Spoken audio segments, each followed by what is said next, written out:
थुनलायारि फोरबो मा बुंनो जोबोद मेहेरगोनां मोनसे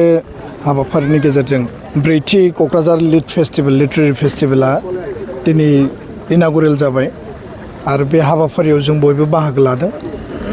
नागालेण्डनि आथिखालनि एसेम्ब्लिनि स्पिकार मानगोनां बिथाङा चिफ गेस्ट हिसाबै बाहागो लादों आरो बेयाव ज्ञानपीठ एवार्डी साहित्य एकाडेमि एवार्डी आरो बावैसो जिखिनि जोंहा माखासे रिनाउन्ड स्कलारफोर नेशनेल इन्टारनेशनेल लेभेलाव बिथांमोना जि मान मोननो हादों बिथांमोनाबो बाहागो लादों। थारैनो क'क्राझार लिटारेरि फेस्टिभेला थांनाय 2021आव जागायनानै ब्रैथि खेबनि थाखाय मोनसे डेडिकेशन आरो डिटारमिनेशननि गेजेरजों जि जोंनि जि गोजोन पिस एन्ड लिटारेचार जोंनि जि कालचार आरो हेरिटेजखौ मुलुगनि दरबाराव लांनायनि थाखाय बा नेशन वाइड बिनि मोनसे केम्पेइनखौ लांनायनि थाखाय बियो मैखोम बिफाव लानो हादों। सुबुंखौ मोनसे हारिखौ गुबुन गुबुन बिथिंजों मुलुगा जेब्लाबो नायो आरो जोंनि खामानि मावनाया जेब्लाबो माल्टि डाइमेनसन माल्टि एंगल जानांगौ। मोनसे समाव सोमावसारनायखौ लानानै आरो जोंनि जि दाबिफोरखौ लानानै बड'फानि दैदेननायाव गेरेमसा हारि दानायनि मोन्थोरजों जों बयबो खौसे हाबा मावदों, दिनैबो मावगासिनो दङ। आरो दिनै गोजोन आरो सान्थि गायसननायनि उनाव मोनसे मोननै मोनथाम एकर्ड जानायनि उनाव बर' हारिया जोङो रावनि बिथिङावनो जा थुनलाइनि बिथिङावनो जा गोजोन गायसननायनि बिथिङावनो जा जोङो बयबो सिरियासलि खामानि मावदों। आंनि रियेलाइजेसन आंनि मोन्दांथिया बेखौनो बुङो जे बर' हारिया जि खामानिखौ मावो खोब सिरियासलि आरो खोब डिटारमिनेशननि गेजेरजों मावो आरो दिनै बे लिटारेरि फेस्टिभेल खुंनायनि गेजेरजों बड'लेण्ड काउन्सिल आरो लिटारेरि फेस्टिभेल जि माने अर्गेनाइजिं कमिटि बिथांमोना थ्रु स्पिरिटआव दिनै मुलुगनि गुबुन गुबुन जायफोर थुनलाइगिरि जायफोर माने मोजां खन्थाइगिरि जायफोर पइट्सफोर दङ बिथांमोनखौ लिंहरदों। भारताव थानाय गुबुन गुबुन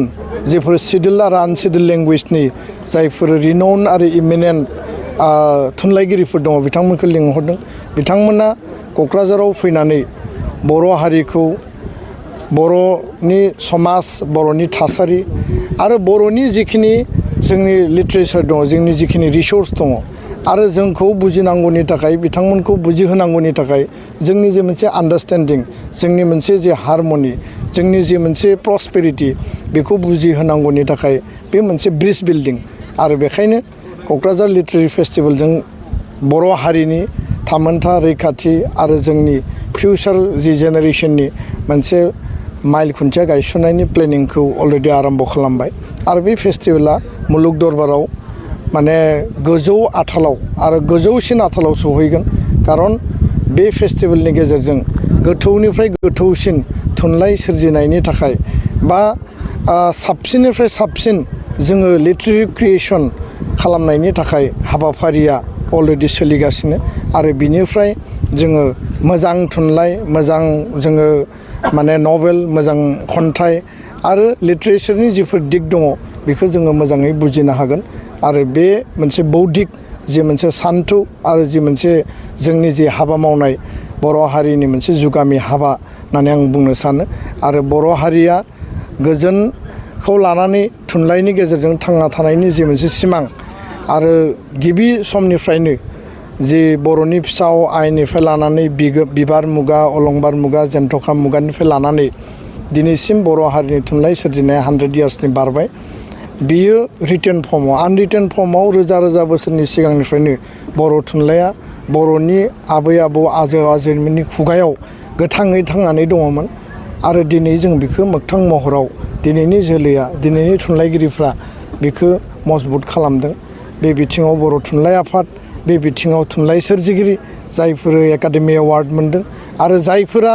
बर' हारियाव माने खुनु बेसेन लुबैयाबासिनो नांथाबनानै थुनलाइखौ सोरजिदों थुनलाइनि बाख्रिखौ माने मेहेरगोनां आरो मजबुत खालामदों आं बिथांमोनखौ धन्यबाद बावदों। गोजोन्थों।